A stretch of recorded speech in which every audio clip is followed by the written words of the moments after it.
There's a good chance you've heard of soy candles and soy crayons. They've been on the market for decades. But what may surprise you, they got their start here at Purdue University as part of a student competition that's been going on for more than 30 years. It's called the Student Soybean Innovation Competition. And the winners not only come away with a cash prize, but often a viable product they can patent and potentially take to market. How they come up with it, I have no idea, but it's impressive to me to see the young minds at work, to see how they develop those products, to be able to produce that in a way that they can use that as a marketable business opportunity. Kevin Cox is a soybean farmer and past chairman of the Indiana Soybean Alliance. The Alliance partners with Purdue to support the student competition. That's because for farmers like Kevin, every new soy-based product opens up new opportunities to enhance the value of their product. So as a producer, anytime we can come up with something that uses more of our soybeans, especially for me as an Indiana producer, I want to do all that I can to make sure that I'm producing a crop in a way that it's going to be here for future generations. Back at Purdue University, students who enter the competition must first overcome a tough hurdle, finding a new idea. We realize that coming up with a totally novel and new idea is hard. There will be many failures. Professor Nate Mosier remembers a team in 2011 that pitched more than 130 ideas. They landed on a soy-based denture cream called Denture-All. It went on to win top prize that year. We are very intentional that we recruit students at Purdue University from any background, any major. A common comment I hear from students is, I've never seen a soybean in my life, but I really don't know anything about them, what they can be used for, or anything.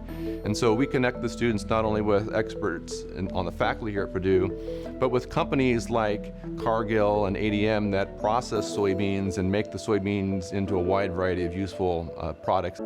Students in the competition receive this soy sample kit, filled with lab equipment, raw soy material like soy protein, flour, and wax. So they're using the real products that are available to manufacturers today to make the products that are made from soybeans. Did it take a lot of different combinations for you to figure out? So we actually use both of these kind of blend with different ratio. We test them, both of them out. Kyle Hahn is a biological engineering student at Purdue. For the 2024 competition, he paired up with business student Ben Gottlieb. We knew from day one that we were going to go out and try and win. Kyle and Ben came up with an idea for soy-based baby wipes.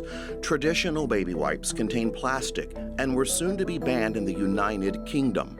And that's how I thought maybe soybean can help, and then I put my head into it, and how we work on it, and we created soy silk. I remember the first day we were in there, just with some of our raw materials, just by hand stacking them together, and it gave me just a different perspective on how products really come to market. They called their baby wipe soy silk.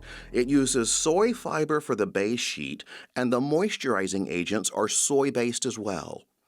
So basically the entire product from the start to finish, we have soybean incorporated in it. So this is our really first prototype that's handmade here.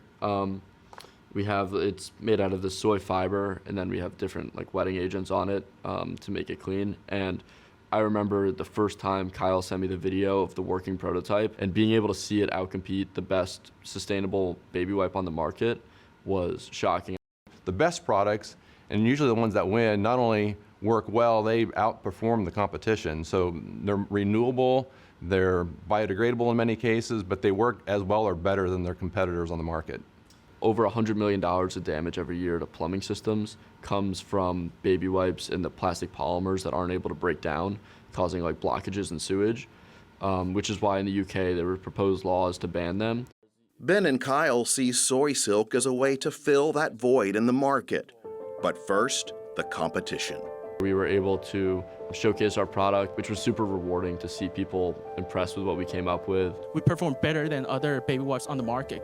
We were not sure if we were going to win. We were kind of stressing out a little bit.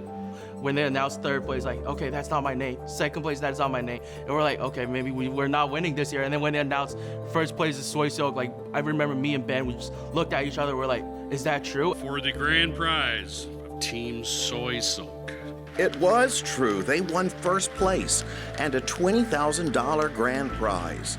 But their journey isn't over. Like winners before them, they hope to see their product someday be realized. We work hard to make sure technologies that can be patented are. It's very difficult to launch a new product. The success stories have been ones where things have been developed to a point where a company was interested enough of taking that next step, that next leap, to take the product to market. My goal is to hopefully partner or license this technology to a bigger company that has more of the backing to put this in stores and get it out to market. And every year, soybean farmers like Kevin look forward to seeing what creative new ideas students come up with. So as a soybean producer, big deal. What do I care? Once it goes on the truck, it goes to the elevator.